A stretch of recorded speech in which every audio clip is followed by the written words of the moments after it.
Nick, when should the Saints address the cornerback problem? Because, you have Alontae Taylor in here, you have Kool-Aid McKinstry in here, but after that, it gets kind of shaky a little bit. So when should they address that in the draft? I feel like there's a good opportunity at 40, I think, to take care of that position if you don't feel great about the options that you have available to you at the ninth pick. Will Johnson will obviously be there, and I think he's a good player. I think he's somebody that should be on the list. But then you have Amos from Mississippi. I think that could possibly be there at 40. Harrison, Mel Kiper had him, the guy from Kentucky, going at the end of the first round. I'm not really sure what the range is there, but it's feasible that he could possibly be there. But I think Siobhan Ravel, the corner from East Carolina, I think he has a chance of being there at 40, and I think he can really, really play. I did a mock draft yesterday, and I wasn't super familiar with what he can do, but then I took a look back at him after I did that. I'd watched him a little bit as a cursory glance, and I just kind of realized my knowledge wasn't quite all the way there. And I spent some time yesterday watching him. I think he's a really good player. He's 6'2", got really good size. He can run. Um, he's really, really fast. He can play some press. I like him. I like a lot of the stuff that he can do. I mean, I'm sure there's probably some learning curve there coming from a smaller college, but I think he's a real option at 40. And I feel like if you got him or Amos at 40, I would feel pretty decent about that position going forward. Yeah, you referenced your mock draft from yesterday. Yesterday in the Nick cast, which you can only catch if you're a New Orleans.Football member, you went through a mock. Kind of, what were some of your thoughts about, kind of reflecting over it now? What are some of your thoughts about some of your picks in there? It's tough to get everything you want out of this draft. You aren't going to get through those first 2 days of picks, day one, day two of those picks, those first 3 rounds, and feel great about it. Even throwing the fourth in there, there's going to be something that's missing because there's just too many needs. I think I went tight end, corner. Um, I took an offensive tackle. I got the running back, and I got a quarterback in those first 5 picks, which means I didn't get a safety, I didn't get a pass rusher, I didn't get a defensive tackle. I didn't, oh, I got a wide receiver. I'm sorry, I got the wide receiver in those picks. I took Trey Harris, Yeah. not the running back. So yeah, didn't get the running back. I mean, there's just going to be something that you're not getting, especially if you try to take a quarterback within those picks. And I think that's the most interesting position for the team overall is what they're going to do about quarterback. There's obviously a ton of noise out there. Everybody's talking about Shadur at 9. Me personally, if you take all the evaluation, everything out of it, and you're just going, who do you want to watch out of anybody on this draft next year?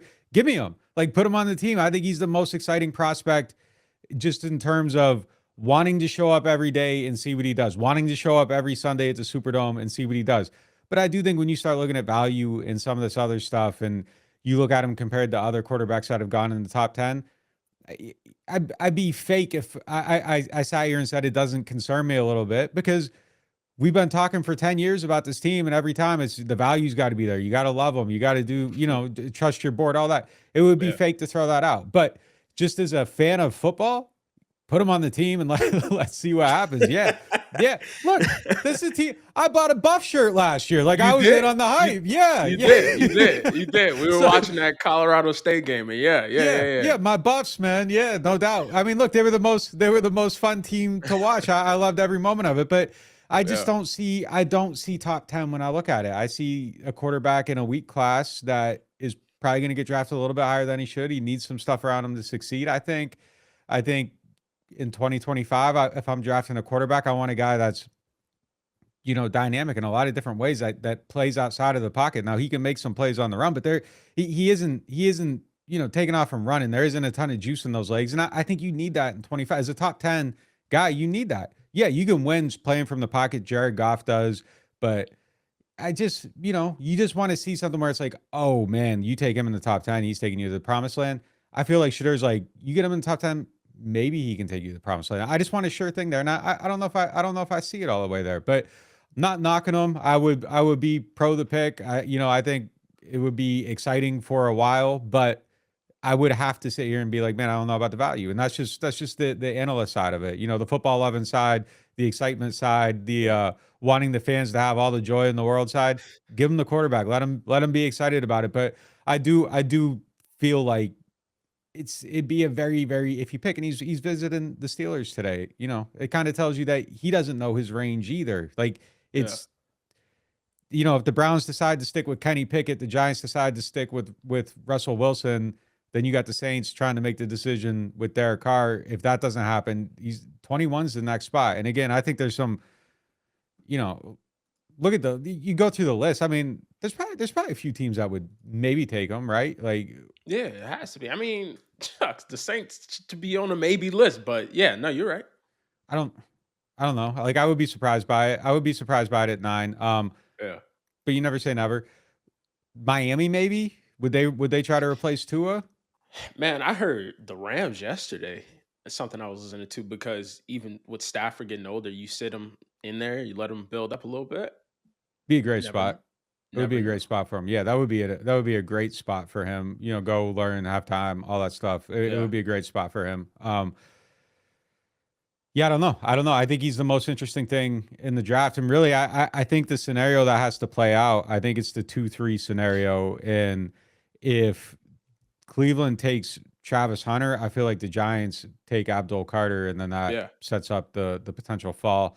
Um, if it goes the other way, if they take Abdul, I think it's still an interesting, but I think you have to take if Cleveland takes Hunter, I think the Giants have to take Carter, and then it kind of sets up maybe a domino effect there where you don't know where he's going after that.